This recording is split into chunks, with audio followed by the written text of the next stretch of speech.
Debate വിത്ത് സ്മൃതി പരുത്തിക്കാട്. മുഖ്യമന്ത്രിയുടെ മകന് ED summons അയച്ചോ? 2023 വിവേകിന് notice അയച്ചത് ലാവ്ലിൻ കമ്പനി ജീവനക്കാരൻ നൽകിയ മൊഴിയിലെന്നാണ് വിവരം. വിവേകിന്റെ വിദേശ പഠനത്തിന് ലാവ്ലിൻ ഇടപെടലിലെ ഇടനിലക്കാരൻ ദിലീപ് രാഹുലൻ സ്പോൺസറായി എന്ന വിവരമാണ് 2 വർഷങ്ങൾക്കിപ്പുറം പുറത്തുവന്നത്. കഴിഞ്ഞ ദിവസം ലൈഫ് മിഷൻ കേസിൽ വിവേകിനെ വിളിപ്പിച്ചെന്ന വാർത്തയായിരുന്നു നേരത്തെ വന്നിരുന്നത്. ഇന്നത് ലാവ്ലിൻ എന്ന് തിരുത്തലായി വരുന്നു. ലാവ്ലിൻ അഴിമതി ഇടപാടിലെ കള്ളപ്പണം വിദേശത്തേക്ക് കടത്തിയെന്നും അന്വേഷിക്കണമെന്നുമാണ് ആവശ്യം. 15 വർഷം മിണ്ടാതിരുന്ന ED ഇപ്പോൾ മിണ്ടുന്നതിന് പിന്നിലെന്താണ്? മകന് ED സമൻസ് വന്നെന്ന വാർത്തയെ പൂർണ്ണമായി തള്ളുകയാണ് മുഖ്യമന്ത്രി. തന്നെ കളങ്കിതനാക്കാനുള്ള ഗൂഢശ്രമമെന്നും അത് നനഞ്ഞ പടക്കമായി മാറിയെന്നുമാണ് പിണറായി വിജയന്റെ വാദം. ED എവിടെയാണ്, ആർക്കാണ് സമൻസ് കൊടുത്തതെന്നും മുഖ്യമന്ത്രി ചോദിക്കുന്നു. സമൻസിലെ സത്യമെന്ത് എന്നതാണ് ചോദ്യം. ചർച്ചയിൽ റെജി ലൂക്കോസ് ഇടത് സഹയാത്രികൻ, P. ശ്യാംരാജ് BJP പ്രതിനിധി, A. സജീവൻ രാഷ്ട്രീയ നിരീക്ഷകൻ, ദാമോദർ പ്രസാദ് രാഷ്ട്രീയ നിരീക്ഷകൻ എന്നിവരാണ് ചർച്ചയിലുള്ളത്. അത് ഞാൻ റെജി ലൂക്കോസിലേക്ക് പോകുകയാണ്. ശ്രീ റെജി ലൂക്കോസ്, ഇപ്പോൾ മുഖ്യമന്ത്രിയുടെ മകന് സമൻസ് അയച്ചു എന്നുള്ള വാർത്ത 2 ദിവസമായി വരുന്നു. ആദ്യത്തെ ദിവസം മലയാള മനോരമ പത്രത്തിലാണ് വന്നത്. അത് ലൈഫ് മിഷൻ കേസുമായി ബന്ധപ്പെട്ടുള്ള സമൻസ് എന്നാണ് അറിഞ്ഞിരുന്നത്. പക്ഷേ ഇന്നേക്കത് അങ്ങനെയല്ല, മറ്റൊരു കേസാണ്, ലാവ്ലിൻ കേസാണ് എന്ന രീതിയിൽ വാർത്ത പുറത്തു വരികയാണ്. ഈ 2 വാർത്തയും കള്ളങ്ങളാണ്. ഒരു തരത്തിലുള്ള സമൻസും മുഖ്യമന്ത്രിയുടെ മകന് കിട്ടിയിട്ടില്ല എന്നതാണോ ഇപ്പോൾ മുഖ്യമന്ത്രിയുടെ വാർത്താ സമ്മേളനത്തിലും വായിച്ചെടുക്കേണ്ടത്? സ്മൃതി, നിശ്ചയമായിട്ടും. കാരണം അദ്ദേഹം വളരെ വ്യക്തമായിട്ട് തന്നെ പറഞ്ഞു, ആർക്ക് കിട്ടി, എനിക്ക് കിട്ടിയിട്ടില്ല, എന്നെ മകനോ കിട്ടിയിട്ടില്ല. പിന്നെ എവിടെ നിന്നാണ് ഈ സമൻസിൻ്റെ വിഷയം ഒരു മാധ്യമം പുറത്തു കൊണ്ടുവന്നത്? ഇതേ മാധ്യമം തന്നെയാണ് ഒരു 2 വർഷങ്ങൾക്ക് മറ്റൊരു കഥ പുറത്തു കൊണ്ടുവന്നത് ഡൽഹി ബ്യൂറോയിൽ നിന്നും. ആരാണെന്നും എന്താണെന്നും നമുക്ക് വളരെ വ്യക്തമായിട്ടറിയാം. അതിൻ്റെ അവസ്ഥ വളരെ ദയനീയമാണ്. അതിൻ്റെ അസ്ഥിവചനങ്ങളും പോലും ഇപ്പോൾ തേഞ്ഞു പോയെന്ന് എനിക്ക് തോന്നുന്നത്. രണ്ടാമത്തെ കാര്യം എന്ന് പറയുന്നത് മുഖ്യമന്ത്രി പറയുന്നു. കാരണം മുഖ്യമന്ത്രിക്ക് പറയുന്നതിനെ നിഷേധിക്കാനായിട്ട് EDക്ക് സാധിക്കുമോ? ED അല്ലെങ്കിൽ പത്രസമ്മേളനം നടത്തി പറയണ്ടേ ഞങ്ങൾ അയച്ചിരുന്നു? പറയട്ടെ. കേരളത്തിലെ മുഖ്യമന്ത്രി ആർജവത്തോടുകൂടി പറഞ്ഞില്ല ഇങ്ങനെ ഒരു സമൻസ് കിട്ടിയിട്ടില്ല. ഞാൻ ഈ കാര്യത്തിൽ റിപ്പോർട്ടർ ചാനലിൽ നിന്ന് അഭിനന്ദിക്കുന്നുണ്ട്. കാരണം ഏറ്റവും പക്വമായിട്ട് ഈ ആരോപണം, കൊടുമ്പിരി കൊള്ളുന്ന ഈ ആരോപണം ഏറ്റവും പക്വമായിട്ട് ഹാൻഡിൽ ചെയ്തൊരു മാധ്യമമാണ് റിപ്പോർട്ടർ ചാനൽ. അതെനിക്ക് വളരെ സന്തോഷം തോന്നുന്നു. കാരണം വെച്ചാൽ ഇതിൻ്റെ സാങ്കത്യം എന്താണെന്നുള്ളത് ഇത് കേൾക്കുമ്പോൾ തന്നെ എല്ലാവർക്കും അറിയാം. കാരണം കേരളത്തിലെ മുഖ്യമന്ത്രിയെക്കുറിച്ച് വിചിത്രമായി ഇത്തരം കുറേ ഒരു ലോറിക്ക് കയറ്റാൻ മാത്രം ആരോപണങ്ങൾ കഴിഞ്ഞ 9.5 വർഷമായിട്ട് വരുന്നുണ്ട്. അദ്ദേഹത്തിൻ്റെ ഒരു പത്രസമ്മേളനം നടത്തിയതോടുകൂടി രണ്ടാമതൊരു ചോദ്യത്തിന് പോലും ബാല്യമില്ലാത്ത രീതിയിൽ അതെല്ലാം അണഞ്ഞു പോവുകയാണ്. ഇവർക്ക് എന്തെങ്കിലും ലോജിക്കലായിട്ടുള്ള കാര്യം കൊണ്ടുണ്ട്. ED ഒരു സമൻസ് അയച്ചിട്ടുണ്ടെങ്കിൽ ആ ED തന്നെ അത് പുറത്തു പറയുന്ന സാഹചര്യമാണ് കേരളത്തിലുള്ളത്. കേരളത്തിൽ മുഖ്യമന്ത്രി ഒഴിച്ച് ബാക്കിയുള്ള എത്ര മന്ത്രിമാരെ അദ്ദേഹത്തിൻ്റെ പ്രിൻസിപ്പൽ സെക്രട്ടറിയെ സഹിതം വിചാരണ ചെയ്തു, എത്ര പേരെ അവർ വിളിച്ച് ചോദ്യം ചെയ്തിരിക്കുന്നു പല കാര്യങ്ങളിൽ. എന്നിട്ട് അവരെ ആരെങ്കിലും മൂടി വെച്ച വാഹനത്തിൽ കൊണ്ടുപോയിട്ട് ആരും അറിയാതെ കണ്ട് ED ചെയ്തിട്ടുണ്ടോ? ED എപ്പോഴും ഇടതുപക്ഷ ജനാധിപത്യ മുന്നണി സർക്കാരിനെ ഏതെങ്കിലും രീതിയിൽ ഇകഴ്ത്താൻ വേണ്ടിയിട്ട് നടത്തിയ നാടകങ്ങളുടെ പരമ്പരയായിട്ടുണ്ട്. എന്നിട്ട് എന്തെങ്കിലും സംഭവിച്ചിട്ടുണ്ടോ? അവസാനം കോടതി വരെ അവരെ ശാസിക്കേണ്ട സാഹചര്യത്തിലേക്കുണ്ടായി. ഇപ്പോൾ ഇത് എവിടെ നിന്ന് വന്നു? ഇത് ഏത് ആലയിലാണ് നിർമ്മിച്ചെടുത്തത്? ആരുടെ ബുദ്ധിയാണ് വർക്കൗട്ട് ചെയ്യുന്നത്? ED കോട്ട് ചെയ്യുമ്പോൾ സ്വാഭാവികമായിട്ട് EDയുടെ കാര്യമാകുമ്പോഴത്തേക്ക് ED അത് സമ്മതിക്കും എന്നുള്ളൊരു വലിയ പ്രതീക്ഷയിൽ, കാരണം BJP ആണല്ലോ കേന്ദ്രം ഭരിക്കുന്നത്, കൊണ്ടുവന്ന തവിടുപടി തരിപ്പണമെന്ന് ഞങ്ങളുടെ കോട്ടയം ഭാഷയിൽ പറഞ്ഞ പോലെ തന്നെ ഒരു ആയുസ് പോലും ഇല്ലാതെ കൊണ്ട് മുഖ്യമന്ത്രിയുടെ പത്രസമ്മേളനത്തിൽ നിങ്ങൾ മാധ്യമങ്ങളിൽ ചോദിച്ച ചോദ്യത്തിന് ശേഷം രണ്ടാമതൊരു ചോദ്യം ചോദിക്കാൻ പോലും ഞാനിത് കേട്ടോണ്ടിരിക്കുകയാണ്. മാധ്യമങ്ങൾക്ക് സാധിച്ചില്ല.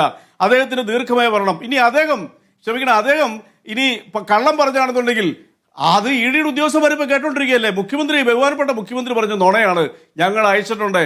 അപ്പം വേറൊരു ചോദ്യം വരും, അങ്ങനെ അയച്ചിട്ടുണ്ടെന്ന് അവർ പറഞ്ഞാൽ അവരെന്തായാലും പറയത്തില്ല. കാരണം ഇല്ലാത്ത കഥയാന്നുള്ളവരും മുഖ്യമന്ത്രി പറഞ്ഞപ്പോൾ അത് വിശ്വസിക്കാനേ പറ്റത്തില്ല. കാരണം ED ഇപ്പോഴും ഇവിടെ ജീവിച്ചിരിക്കുക, വളരെ വളരെ വളരെ ഉത്സാഹത്തോടുകൂടി ഈ ഇടതുപക്ഷ രാജ്യത്തുള്ള സർക്കാരിനെ കൊടുക്കാൻ വേണ്ടിയിട്ട്. അപ്പോൾ രണ്ടാമത്തെ ചോദ്യം വരും, അങ്ങനെയാണെങ്കിൽ പിന്നെ എന്തുകൊണ്ട് സമൻസ് അയച്ച ആളിന് രണ്ടാമത് സമൻസ് അയക്കാതിരുന്നത്? എന്തുകൊണ്ടതൊരു ചോദ്യം വരും. അപ്പോൾ കേരളത്തിലെ ഇടതുപക്ഷ ജനാധിപത്യ സർക്കാരിനെതിരെയോ എതിരെ ആദ്യമായിട്ടുള്ള ഒരു സമൻസ് വരുന്നത്. അതിനാണ് ഞാൻ പറഞ്ഞത്, 1,900 സമൻസിലൂടെ വന്നിരിക്കുന്നു. മന്ത്രി KT ജലീലിലെ സമൻസ് വന്നിട്ടുണ്ട്. അങ്ങനെ എത്രയോ മന്ത്രിമാർക്കെതിരെ. അപ്പോൾ അവരെ എല്ലാം വിളിച്ചതൊന്നും സ്വകാര്യമായിട്ടല്ല, പരസ്യമായിട്ടാണ് അവർ വിളിച്ചിരിക്കുന്നത്. അവരുടെ ലക്ഷ്യം എന്താ? ഇനി ഇതുപോലെയുള്ള കുറെ കഥകൾ വരും. പക്ഷേ സംഭവിക്കുന്നത് എന്നാണെന്നറിയോ സ്മൃതി? അതാണ് നമ്മൾ ഏറ്റവും ശ്രദ്ധിക്കേണ്ടത്. ഇനി ഇത്തരം ഒരു കഥകളും, അത് 2021 തന്നെ കേരളത്തിലെ വോട്ടർമാർ പറഞ്ഞ ഇത്തരം നാണം കെട്ട കഥകൾ ഞങ്ങൾ വിശ്വസിക്കത്തില്ല. ഞങ്ങളെ സേവിക്കുന്ന, ഞങ്ങൾക്ക് വികസനം കൊണ്ടുവരുന്ന ഒരു ഗവൺമെന്റിനെ തകർക്കാൻ ശ്രമിച്ചിട്ടുണ്ട്. ഞങ്ങൾ കൂടുതൽ സീറ്റ് നൽകുമെന്നുള്ളവരും കേരളത്തിലെ പ്രബുദ്ധരായ ജനങ്ങൾ വെല്ലുവിളികളോട് സ്വീകരിച്ച് ഫലം കൊയ്ത ഒരു സർക്കാരാണ് ഇപ്പോൾ വെച്ചുകൊണ്ടിരിക്കുന്നത്. അപ്പൊ ഇനി ഈ പറയുന്ന ഇത്തരം കാര്യങ്ങൾ കൊണ്ടുവന്നു കഴിഞ്ഞാൽ അത് ഏത് രീതിയിൽ കൈകാര്യം ചെയ്യണമെന്ന് കേരളത്തിലെ ജനങ്ങൾക്കറിയാം. ഇതൊരു താക്കീതാണ് കേരളത്തിലെ ജനങ്ങൾക്കുള്ളത്. എങ്ങനെയാണ് ഇങ്ങനെ ഒരു വാർത്ത കേരളത്തിൽ ശമിച്ചത്? ഇന്നൊരു മാധ്യമം പുറത്തോട്ട് വാർത്ത കേട്ടപ്പോൾ ഞെട്ടുകയല്ല, എനിക്ക് സഹതാപം തോന്നി. അവർ പറയുന്നു കഴിഞ്ഞ ദിവസം ഇത് ലൈഫ് മിഷനുമായിട്ട് ബന്ധപ്പെട്ടാണെന്ന് പറയുന്നു. അതെവിടെ നിന്ന് കിട്ടിയവർക്ക് ആ വാർത്ത? അതും ആധികാരികമായിട്ടാണ് ടെലികാസ്റ്റ് ചെയ്യുന്നത്.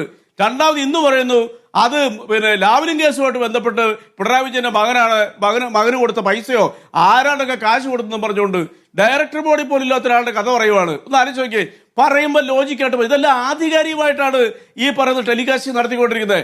അതാ ഞാൻ പറഞ്ഞത്, കേരളത്തിലെ മാധ്യമങ്ങളുടെ വിശ്വസ്തതയാണ് ഇതിലൂടെ നഷ്ടപ്പെട്ടു പോകുന്നത്.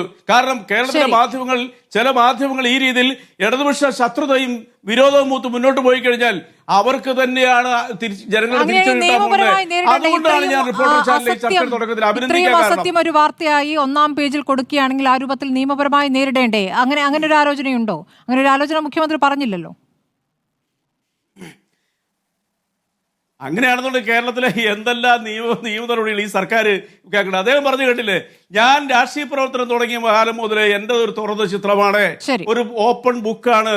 എനിക്കെതിരെ എന്തെല്ലാം കാര്യങ്ങൾ വന്നിരിക്കുന്നു, ഞാൻ എന്തെല്ലാം കേട്ടിരിക്കുന്നു.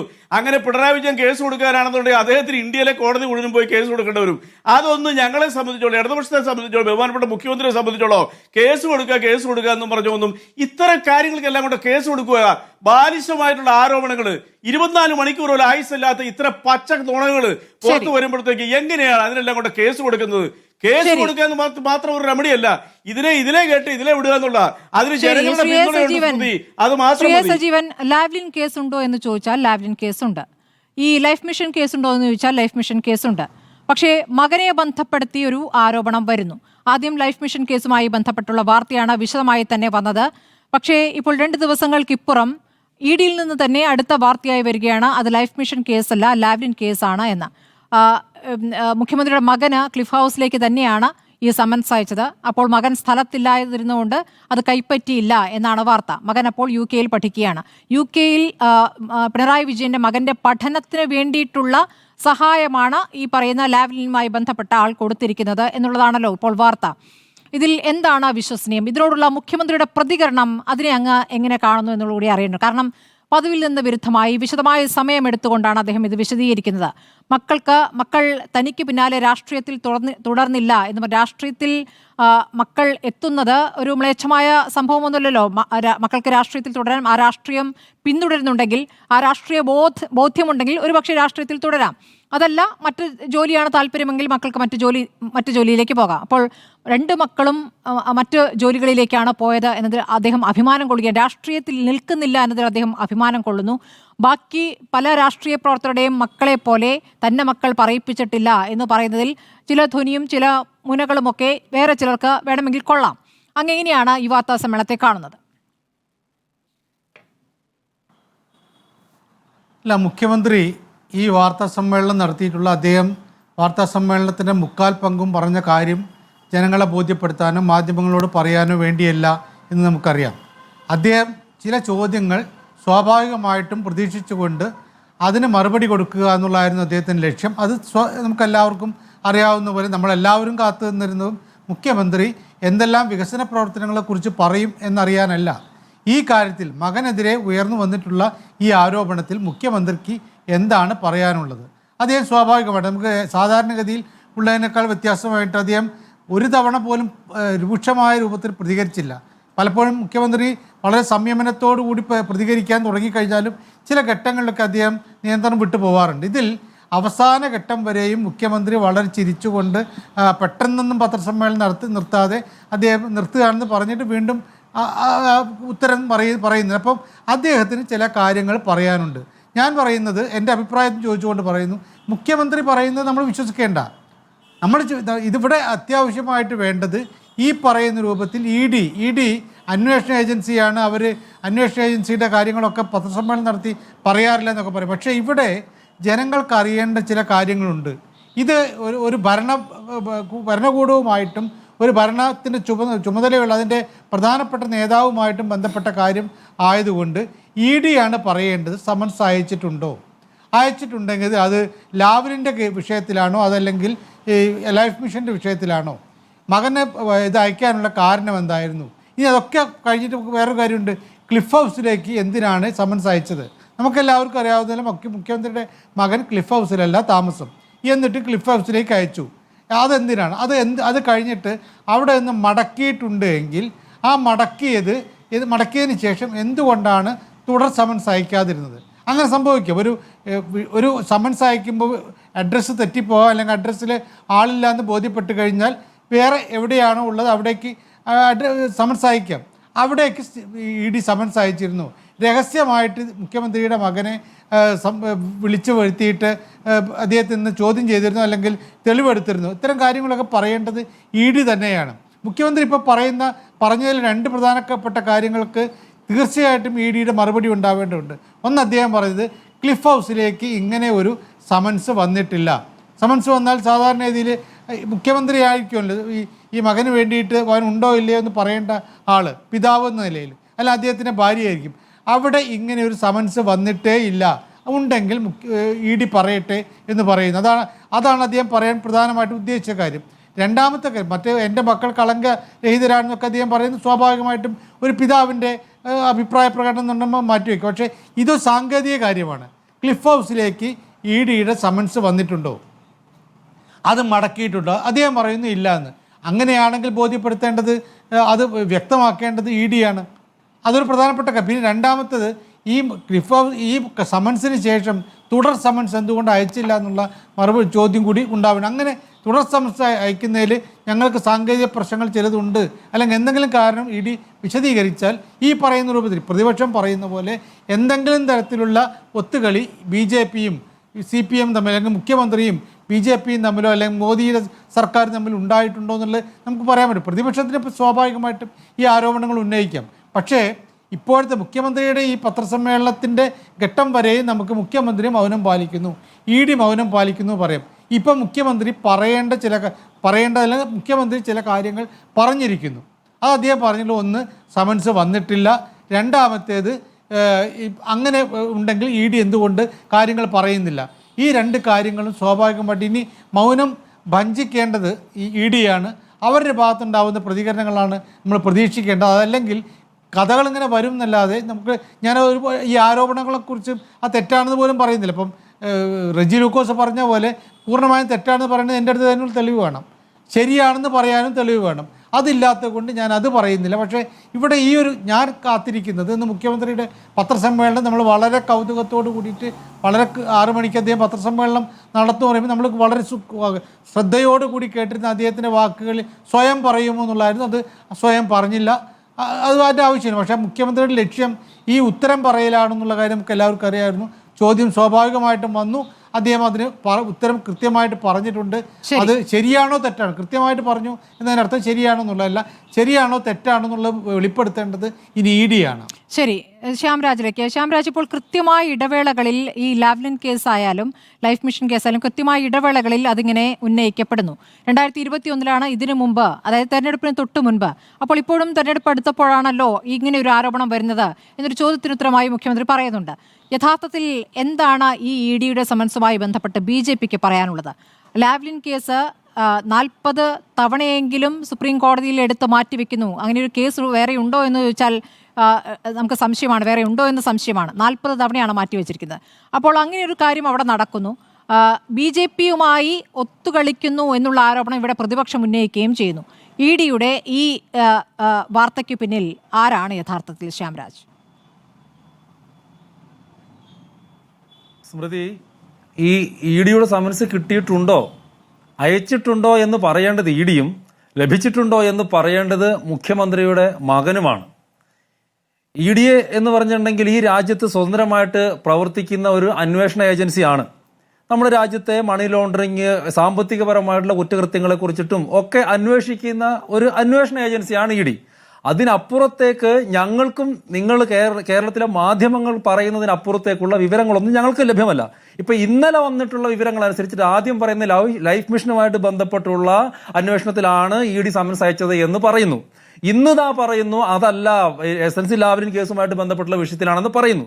അപ്പോൾ ഇത്തരത്തില് കേരളത്തിലെ മാധ്യമങ്ങളിൽ നിന്ന് 1-2 തരത്തിലുള്ള അഭിപ്രായങ്ങൾ വരുമ്പോൾ അതിനെക്കുറിച്ചിട്ട് അറിയുന്നു എന്നതിനപ്പുറത്തേക്ക് ഞങ്ങളൊന്നും അറിയുന്നില്ല എന്നുള്ളതാണ് യാഥാർത്ഥ്യം. അതിന്റെ ഒരു കാരണം എന്ന് പറഞ്ഞാൽ CBI ആയിക്കോട്ടെ, ED ആയിക്കോട്ടെ, മറ്റേതെങ്കിലും അന്വേഷണ ഏജൻസികളായിക്കോട്ടെ, അത് BJPയുടെ ആ സംസ്ഥാന പ്രസിഡന്റിനെ വിളിച്ചിട്ട് ഞങ്ങൾ ഇയാൾക്കെതിരെ അന്വേഷണം നടത്താൻ വേണ്ടിയിട്ട് പോകുന്നു, ഇയാളെ അറസ്റ്റ് ചെയ്യാൻ വേണ്ടിയിട്ട് പോകുന്നു എന്നൊന്നും പറഞ്ഞിട്ടല്ല അവർ അവരുടെ ജോലി ചെയ്യുന്നത്. അവർ നിഷ്പക്ഷമായിട്ട് ഇൻഡിപെൻഡന്റ് ആയിട്ട് അവരുടെ അന്വേഷണവുമായിട്ട് മുമ്പോട്ട് പോകുന്നു. ആ അന്വേഷണവുമായിട്ട് അനുസരിച്ചിട്ടുള്ള അതിന്റെ റിസൾട്ട് അനുസരിച്ചിട്ട് ഞങ്ങൾ രാഷ്ട്രീയ നിലപാടും എടുക്കുന്നു എന്നുള്ളതാണ് യാഥാർത്ഥ്യം. അതിനപ്പുറത്തേക്ക് ഇതിൽ ഞങ്ങൾക്ക് എന്തെങ്കിലും അറിയിക്കുകയോ അല്ലെങ്കിൽ ഞങ്ങൾക്ക് എന്തെങ്കിലും അഭിപ്രായം പറയേണ്ടതായിട്ടുള്ള ഒരു സ്റ്റേജ് ഇപ്പോൾ വന്നിട്ടില്ല എന്നുള്ളതാണ് എനിക്ക് തോന്നുന്നത്. ഇതിനകത്ത് 1-2 കാര്യങ്ങൾ നമ്മൾ ശ്രദ്ധിക്കേണ്ടതായിട്ടുണ്ട്. ഒന്ന്, കഴിഞ്ഞ 2023 ഈ സമൻസ് അയച്ചത് എന്നാണ് നിങ്ങൾ മാധ്യമങ്ങളൊക്കെ പറയുന്നത് പോലെ തന്നെ, അല്ലെങ്കിൽ നിങ്ങളിലൂടെ തന്നെ ഞങ്ങളും അറിഞ്ഞിട്ടുള്ളത്. അപ്പോൾ ഈ 2 വർഷം ഈ സമൻസ് എവിടെയായിരുന്നു? എന്തുകൊണ്ടാണ് ഈ തദ്ദേശ സ്വയംഭരണ സ്ഥാപനങ്ങളിലേക്ക് ഒരു തെരഞ്ഞെടുപ്പ് വരുന്നതിന്റെ തൊട്ട് മുമ്പ് തന്നെ ഇത്തരത്തിലുള്ള ഒരു സമൻസ് വന്നു എന്നുള്ള ഒരു വാർത്ത വരുന്നത്? ഞങ്ങളെ സംബന്ധിച്ചിടത്തോളം അതാണ് പറഞ്ഞത്. ഞാൻ പറഞ്ഞത് ഞങ്ങൾക്ക് ഇതിനപ്പുറത്തേക്ക് വാർത്തകൾക്ക് അപ്പുറത്തേക്ക് ഒന്നും അറിയുന്നില്ല. ഇനി ലാവ്ലിൻ കേസ് തന്നെ ഏത് കാലത്താണ് ഇത് വരുന്നത്? ലാവ്ലിൻ കേസ് വരുന്നത് തന്നെ UDF പിണറായി വിജയൻ മന്ത്രിയായ സമയത്ത്, അതിനുശേഷം ഉമ്മൻചാണ്ടി കേരളം ഭരിക്കുന്നു. ആ ഒരു കാലഘട്ടത്തിലൂടെ ഏകദേശം 10-25 വർഷങ്ങളിലൂടെ കടന്നുപോയിക്കൊണ്ടിരിക്കലാണ്. അപ്പോൾ അതിനിടയ്ക്ക് തന്നെയാണ് CBI അന്വേഷണം വരുന്നത് ഞങ്ങളുടെ കാലഘട്ടത്തിലാണോ? അല്ല. അതിനുണ്ട് CBI കോടതി അദ്ദേഹത്തെ കുറ്റവിമുക്തനാക്കുന്നത് ഞങ്ങളുടെ കാലഘട്ടത്തിലാണോ? അല്ല. അപ്പോൾ ഇതൊക്കെ കഴിഞ്ഞ 10-25 വർഷമായിട്ട് കേരളത്തിൽ നടന്നുകൊണ്ടിരിക്കുന്ന ഒരു പ്രോസസ്സാണ്. അതിനപ്പുറത്തേക്ക് ഇതിലേതെങ്കിലും BJP സർക്കാരുമായിട്ടോ BJPയുമായിട്ടോ പ്രത്യേക ഇൻട്രസ്റ്റ് ഉണ്ട് എന്ന് കൂട്ടിക്കലർത്തേണ്ടതില്ല. വരും ദിവസങ്ങളിൽ ഈ വിഷയവുമായിട്ട് തന്നെ ബന്ധപ്പെട്ടിട്ടുള്ള കൂടുതൽ വെളിപ്പെടുത്തലുകൾ വരുമ്പോൾ മാത്രമേ കൂടുതലായിട്ട് ഇക്കാര്യത്തിൽ ഞങ്ങൾക്ക് പ്രതികരിക്കാൻ വേണ്ടി സാധിക്കൂ എന്നുള്ളതാണ് ഈ സമയത്ത് നിങ്ങളോട് പറയാൻ സ്വപ്ന സുരേഷ് ആണല്ലോ. സ്വപ്ന സുരേഷിന്റെ ഫേസ്ബുക്ക് പോസ്റ്റും കഴിഞ്ഞ ദിവസം വന്നിരുന്നു. അപ്പോൾ അതിൽ മുഖ്യമന്ത്രി പിണറായി വിജയനും മകനുമായി ബന്ധപ്പെടുത്തിയ സ്വപ്ന സുരേഷിന്റെ ഫേസ്ബുക്കിൽ പറയുന്ന കാര്യങ്ങൾ അതും BJP ശ്രദ്ധിച്ചിരുന്നല്ലോ. ഇപ്പോൾ നിങ്ങൾക്കതൊരു ആയുധമല്ലേ? അവിടെയാണ് നിങ്ങളും CPM തമ്മിൽ ഒരു അവിശുദ്ധ കൂട്ടുകെട്ടുണ്ടെന്നും എന്തൊക്കെയോ നിങ്ങൾ തമ്മിൽ ഒരു ഒത്തുതീർപ്പുണ്ട് എന്നുമൊക്കെയുള്ള വിമർശനങ്ങൾ അല്ലെങ്കിൽ ആരോപണങ്ങൾ പ്രതിപക്ഷം ഉന്നയിക്കുന്നത്. ഇപ്പോൾ ആഭ്യന്തരമന്ത്രിയുമായി മുഖ്യമന്ത്രി നടത്തിയ കൂടിക്കാഴ്ച, നേരത്തെ നിർമ്മലാ സീതാരാമനുമായി നടത്തിയ അനൌദ്യോഗിക കൂടിക്കാഴ്ച, എന്തായിരുന്നു ചർച്ചയുടെ വിഷയമെന്ന് പോലും അതിപ്പോഴും പുറത്തു പറഞ്ഞിട്ടില്ല. അതിന്റെ രഹസ്യ സ്വഭാവം എന്ന രൂപത്തിൽ അത് വെക്കുന്നു. അപ്പോൾ ഇതൊക്കെ തന്നെയും ഒരു കൂട്ടുകച്ചവടം എന്ന ആരോപണം ഇവിടെ വരുമ്പോൾ നിങ്ങൾക്ക് അതിന് മറുപടി എന്താണ്? സ്മൃതി, നമ്മുടെ ഈ രാജ്യത്തിന്റെ ആഭ്യന്തരമന്ത്രി, പ്രധാനമന്ത്രി, ധനകാര്യമന്ത്രി ഇവരെയൊക്കെ കേരളത്തിന്റെ മുഖ്യമന്ത്രി മാത്രമാണ് പോയി കാണുന്നത്. ഇവരുമൊക്കെ ആയിട്ട് കൂടിക്കാഴ്ച നടത്തുന്നത് കേരളത്തിന്റെ മുഖ്യമന്ത്രിമാർ മാത്രമാണോ? ഈ രാജ്യത്തെ മുഴുവൻ മുഖ്യമന്ത്രിമാരും, അത് രാഷ്ട്രീയത്തിന് അതീതമായിട്ട് എല്ലാ മുഖ്യമന്ത്രിമാരും അവരെ കാണാറുണ്ടെന്നേ. പ്രധാനമന്ത്രിയെയും ആഭ്യന്തരമന്ത്രിയെയും ധനകാര്യ വകുപ്പ് മന്ത്രിയൊക്കെ കാണാറുണ്ടെന്നേ. അതിനപ്പുറത്തേക്ക് അതിനകത്ത് ഞങ്ങൾ എന്തെങ്കിലും കോംപ്രമൈസ് ചെയ്യേണ്ട ആവശ്യമില്ല. ഇവിടെ ആര് തമ്മിലാണ് സഖ്യം? ഇവിടെ വിശദീകരിക്കുന്നതാണ് നമ്മൾ ഇതിനു മുമ്പ് കണ്ടിട്ടുള്ളത്. നിർമ്മലാ സീതാരാമനുമായുള്ള കൂടിക്കാഴ്ചയിൽ അത് പറഞ്ഞിട്ടില്ല. അല്ല, അതാണ് പറഞ്ഞത്.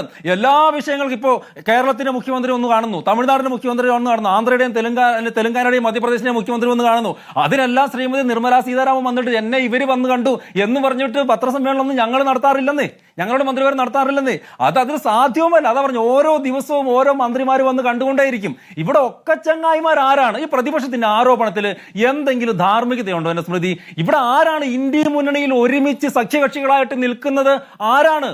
ഈ നോക്കൂ, കേരളത്തിന്, ഈ രാജ്യത്തിന്റെ രാഷ്ട്രീയ ചരിത്രം എടുത്തിട്ടുണ്ടെങ്കിൽ ഏറ്റവും കൂടുതൽ ഞങ്ങളുടെ പ്രവർത്തകരെ ഇല്ലാതാക്കിയിട്ടുള്ള, ഏറ്റവും കൂടുതൽ ഞങ്ങൾ ഉപദ്രവിച്ചിട്ടുള്ള, ആ ഉപദ്രവങ്ങളിൽ നിന്നെല്ലാം ഉയർത്തെണീച്ച് വന്നിട്ടുള്ള ഒരു പ്രസ്ഥാനമാണ് ഞങ്ങൾ.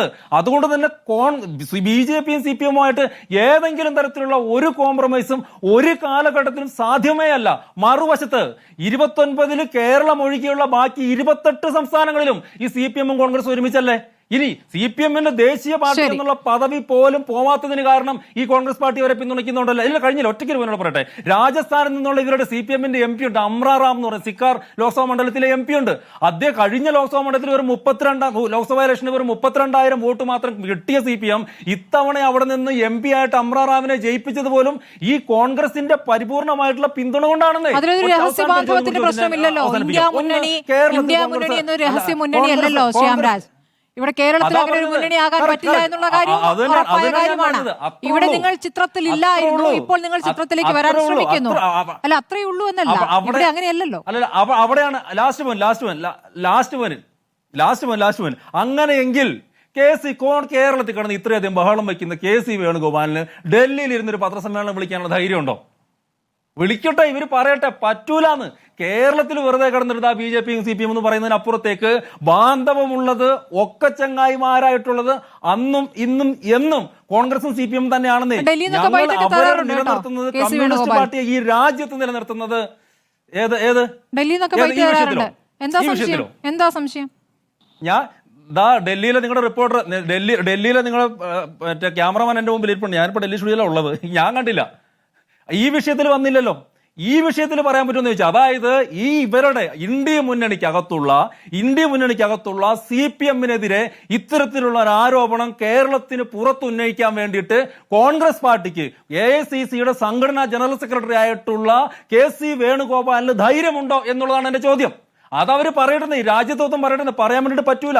ഇത് കേരളത്തിനകത്ത് ഇത്തരത്തിലുള്ള ആരോപണങ്ങൾ ഉന്നയിച്ച് വെറുതെ ജനങ്ങളുടെ കണ്ണിൽ പൊടിയിടുക എന്നതിനപ്പുറത്തേക്ക് ഇവരാണൊക്കെ ചങ്ങായിമാർ. കേരളത്തിന് പുറത്ത് ബാക്കി 28 സംസ്ഥാനങ്ങളിലും മറ്റ് കേന്ദ്രഭരണ പ്രദേശങ്ങളിലും CPM-ഉം കോൺഗ്രസ് പാർട്ടിയുമാണ് ഒക്കെ ചങ്ങായിമാർ. അതാണ് ഞാൻ നിങ്ങൾ രാജസ്ഥാനിലെ വോട്ടിന്റെ കണക്കും കൂടെ നിങ്ങൾ എടുത്തു നോക്കണം, അപ്പൊ നിങ്ങൾക്ക് മനസ്സിലാവും.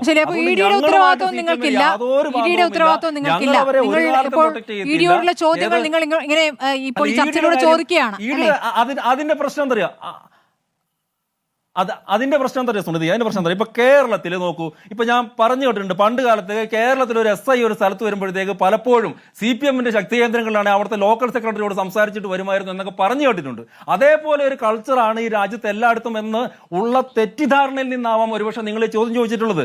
ഒരു സർക്കാർ ഒരു അന്വേഷണ ഏജൻസിയെ സർക്കാർ നയിക്കുമ്പോൾ ആ സർക്കാരിനെ നയിക്കുന്ന പാർട്ടിയും അതിൽ ഇടപെടുകയോ അവരുടെ ദൈനംദിന കാര്യങ്ങളിൽ പാർട്ടിയും അന്വേഷണ ഏജൻസിയും തമ്മിൽ അങ്ങോട്ടും ഇങ്ങോട്ടും ഇൻഫർമേഷൻ കൊടുക്കുകയൊന്നും വേണ്ട. ശരി, മുഖ്യമന്ത്രിയുടെ മകന് ED-യുടെ സമൻസ് എന്നുള്ള വാർത്ത വരുന്നു. അതിനോട് CPM ജനറൽ സെക്രട്ടറിയുടെ പ്രതികരണം അടക്കം വന്നു. അങ്ങനെ ഒരു സമൻസ് ഉണ്ടായിരുന്നു എന്ന രൂപത്തിലാണ് അദ്ദേഹം പ്രതികരിച്ചത്. പിന്നീട് അത് അദ്ദേഹം മാറ്റി പറഞ്ഞുവെങ്കിലും അങ്ങനെ ഒരു പ്രതികരണം അവിടെ വരുന്നു. മുഖ്യമന്ത്രിയുടെ ഇന്നത്തെ വാർത്താ സമ്മേളനത്തിൽ വളരെ വിശദമായി തന്നെ ആ കാര്യങ്ങൾ പറയൽ, അത് വളരെ സമാധാനത്തോടും ചിരിച്ചുകൊണ്ടുമാണ് മുഖ്യമന്ത്രി അതിനോട് പ്രതികരിച്ചത്.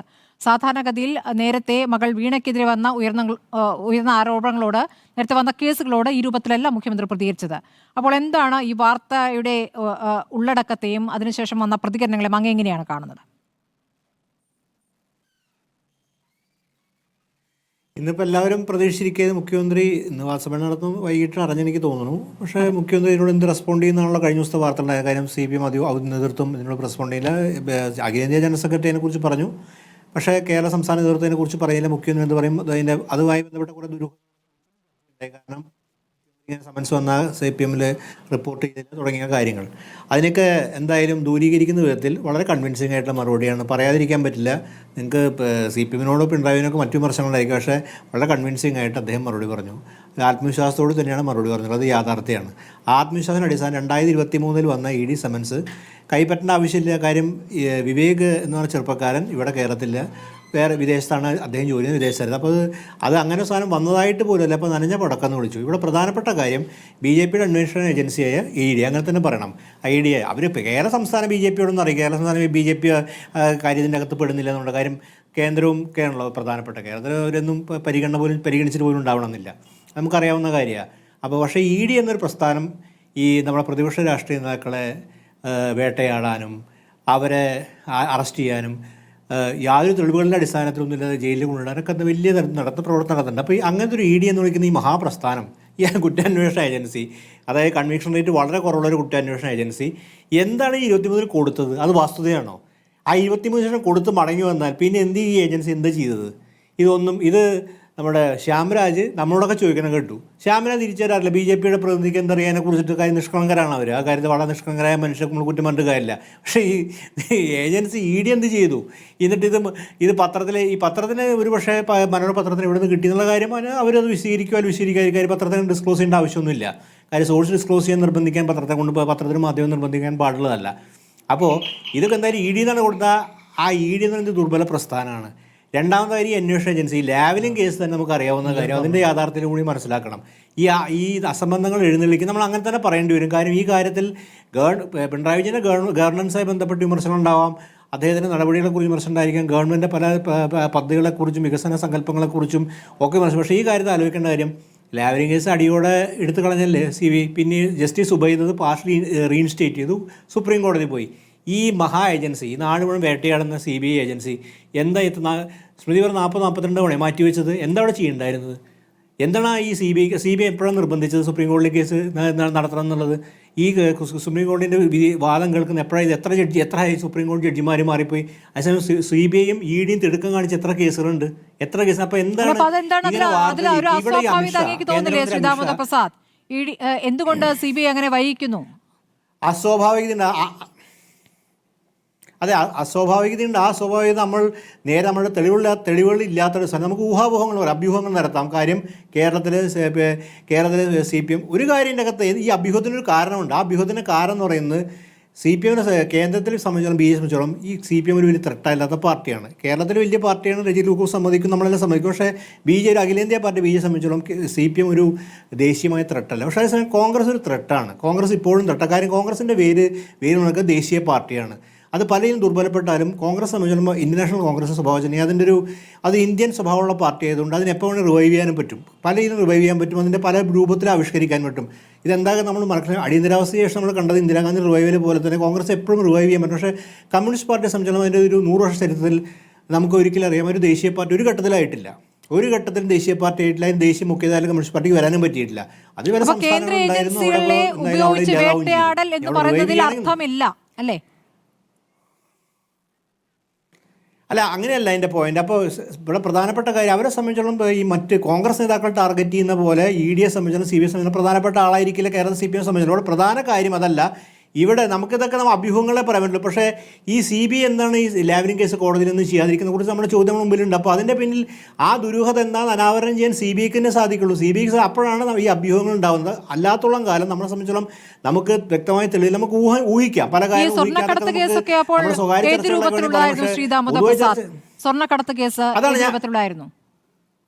അതാണ് സ്മൃതി അവിടെ പറയേണ്ട ഒരു കാര്യം. കഴിഞ്ഞ ദിവസങ്ങളിൽ അമിത്ഷാ കേരളത്തിൽ വന്നപ്പോഴും ഈ സ്വർണ്ണക്കടത്തിൻ്റെ കാര്യം ഓർമ്മിപ്പിച്ചു. ഇത് കേരള ജനങ്ങളിൽ ഓർമ്മിപ്പിക്കണം. അദ്ദേഹം കേന്ദ്രമന്ത്രിയല്ല, അന്വേഷിക്കാൻ ബാധ്യതപ്പെട്ട ആൾ. അതങ്ങനെ അന്വേഷിച്ചിട്ട് അതിൻ്റെ തിരിച്ചു പറഞ്ഞാൽ പോരെ? അത് കേരളത്തിൽ കഴിഞ്ഞെടുത്ത സമയത്ത് അദ്ദേഹം ഇത് വിശദീകരിക്കേണ്ടായിരുന്നു. ഈ കാര്യം സ്വർണ്ണക്കടത്തിനെ കുറിച്ച് പൊതുപ്രസംഗത്തിൽ പറയേണ്ടായിരുന്നു. എന്നിത് പറയേണ്ട ആവശ്യം ഇതങ്ങോട്ട് അന്വേഷിച്ച് നടന്നത് കാര്യങ്ങളിലേക്ക് നീങ്ങിയാൽ പോരാ. അപ്പോൾ ഇതൊക്കെ രാഷ്ട്രീയമായിട്ട് എന്തെങ്കിലും ഇങ്ങനെ ഒച്ചയുണ്ടാക്കുക എന്നല്ല, പ്രത്യേകിച്ച് യാതൊരു കാര്യമില്ലാത്ത അടിസ്ഥാനം. അപ്പോൾ ഇതിൻ്റെ അവിടെയാണ് സ്മൃതി പറയുന്ന പോയിന്റിലേക്ക് നമ്മുടെ ചോദ്യങ്ങൾ നയിക്കുന്നത്. എന്താണ് ഇതിൻ്റെ പിന്നിലെ?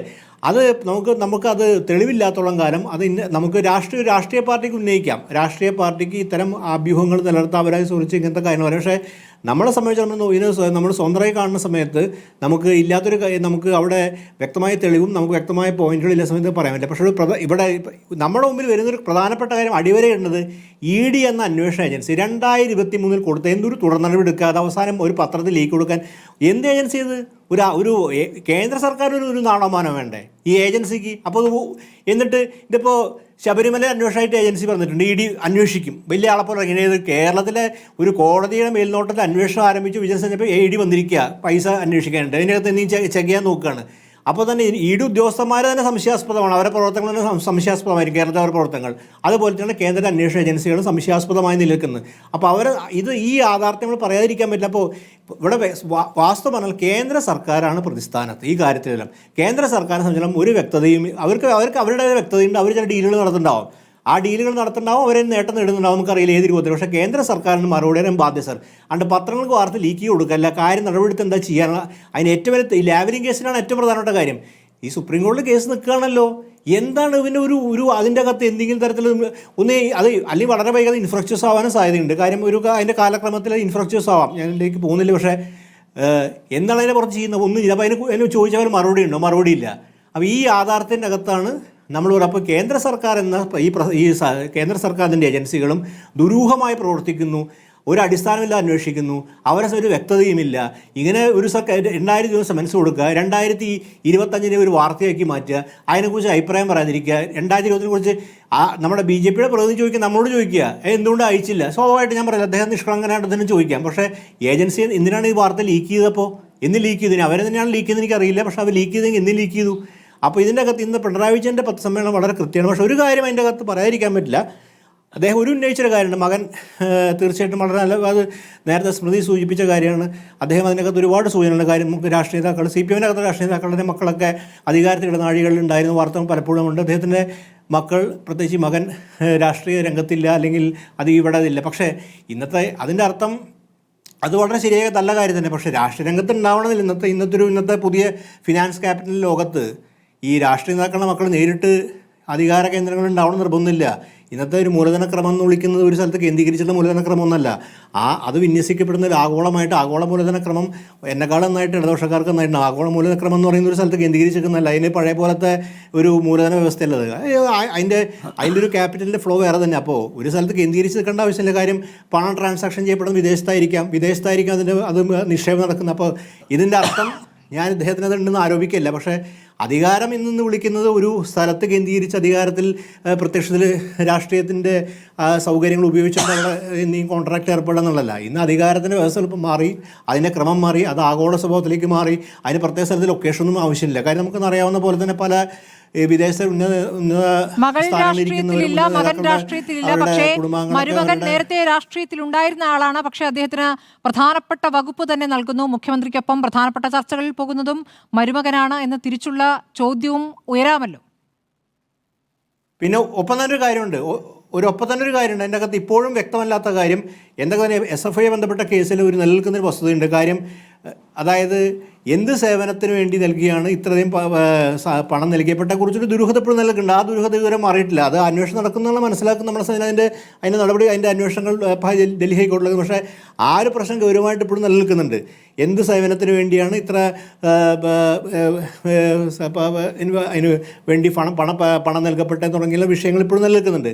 പക്ഷേ ഇന്ന് പറഞ്ഞ കാര്യം, ഈ ലെവലിനായി ബന്ധപ്പെട്ട സമൻസാണ് പ്രധാനപ്പെട്ട കാര്യം. ആ ലെവലിനെ ബന്ധപ്പെട്ട സമയം മുഖ്യമന്ത്രിയുടെ ഇന്നത്തെ അഭിപ്രായം വളരെ കൺവിൻസിങ്. അദ്ദേഹത്തിന് പറയാനുള്ള വളരെ ആർജവത്തോടെ തന്നെ വളരെ കാരണം ആ കാര്യത്തെ അദ്ദേഹത്തിന് കൃത്യമായിട്ട് പറയാനും പറ്റുമെന്ന് എനിക്ക് തോന്നുന്നു. അതുകൊണ്ട് ED എന്ന ഏജൻസിയാണ് ഇതിൻ്റെ അകത്ത് പ്രതിസ്ഥാനത്തും കേന്ദ്ര സർക്കാരിൻ്റെ പ്രതിസ്ഥാനത്തും. അവരെ സംബന്ധിച്ച് അവർ ദുരൂഹമാണ് അവരുടെ നടപടികൾ. 23 സമൻസ് കൊടുത്തതിന് അതിന് യാതൊരു ഫോളോ അപ്പ് ഉണ്ടായില്ല. എന്തിന് 25 ലീക്ക് ചെയ്തു തുടങ്ങി ഒട്ടനവധി വിഷയങ്ങൾ ED പറയാൻ ബാധ്യസ്ഥരാണ്. അവർ പറയുന്ന കാര്യം അവർക്ക് മുമ്പിനും പല വിഷയങ്ങൾ അവർ പറഞ്ഞിട്ടില്ല. അവർ ഈ CBI ഒന്നും പറഞ്ഞിട്ടില്ല. അവർക്കൊന്നും ചെയ്യാൻ ഒരു നിർവാഹമില്ലാത്ത അവസ്ഥയുണ്ട്. അപ്പോൾ ഇതെന്നെ വീണ്ടും കാണി അങ്ങേറ്റം രാഷ്ട്രീയവൽക്കരിക്കപ്പെട്ട ഒരു സംവിധാനമായി മാറി എന്നുള്ളത് നമ്മുടെ യാഥാർത്ഥ്യം. ശരി, തിരിച്ചെത്താം ശ്രീ ചർച്ചയിലേക്ക്. ശ്രീ റെജി ലൂക്കോസ്, കഴിഞ്ഞ ദിവസം സ്വപ്ന സുരേഷ് ഫേസ്ബുക്ക് പോസ്റ്റിലൂടെ ഉന്നയിച്ച ഒരു ആരോപണം, UAE മുൻ കോൺസൽ ജനറലുമായി മുഖ്യമന്ത്രിയുടെ വസതിയിൽ, ഔദ്യോഗിക വസതിയിൽ കൂടിക്കാഴ്ചയ്ക്ക് സാഹചര്യം ഒരുക്കി. അപ്പോൾ ആ കൂടിക്കാഴ്ചയിൽ സ്വപ്ന സുരേഷും ഉണ്ടായിരുന്നു. അപ്പോൾ UAE കോൺസൽ ജനറലോട് മുഖ്യമന്ത്രി പറയുകയാണ്, മകൻ UAE ജോലി ചെയ്യുകയാണ്, മകനൊരു ഹോട്ടൽ വാങ്ങാൻ താല്പര്യപ്പെടുന്നു എന്ന്. ആ നിലയ്ക്ക് ഒരു പഞ്ചനക്ഷത്ര ഹോട്ടലൊക്കെ വാങ്ങാൻ രൂപത്തിലേക്ക് മകൻ അവിടെ വളർന്നിരിക്കുന്നു എന്ന ആരോപണമാണ് സ്വപ്ന സുരേഷ് ഉന്നയിക്കുന്നത്. ഈ വാർത്തകളൊക്കെ ചേർത്ത് വായിക്കുമ്പോൾ ഈ ആരോപണങ്ങൾ എവിടെ നിന്ന് വരുന്നതാണെന്നാണ് റെജി ലൂക്കോസ് തോന്നുന്നത്?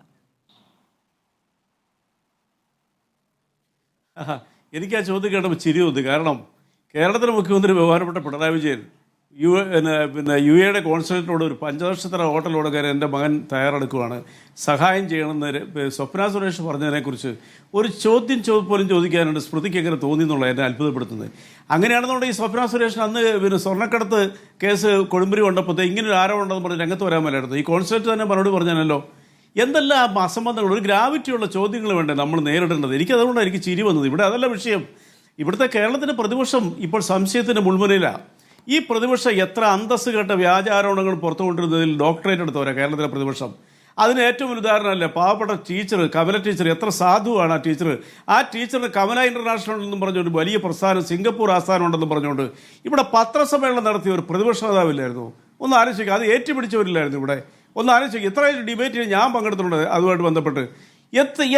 എന്ത് അസംബന്ധവും അതായത് സാമാന്യ ബുദ്ധിയിൽ വിദ്യാസമ്പന്നരായിട്ടുള്ള ജനങ്ങളുടെ മുമ്പിൽ അല്ലാത്തവരുടെ മുമ്പിൽ പോലും അവതരിപ്പിക്കാൻ പറ്റാത്ത രീതിയിലുള്ള കള്ളക്കഥകൾ പറയുന്നതിൽ ഡോക്ടറേറ്റ് എടുത്തുള്ള ഈ പ്രതിപക്ഷം പറഞ്ഞു വരുന്നത് അങ്ങേക്ക് ഇക്കാര്യത്തിൽ BJP-യെ സംശയമില്ല, കോൺഗ്രസിനെ സംശയിക്കുന്നു എന്നാണോ?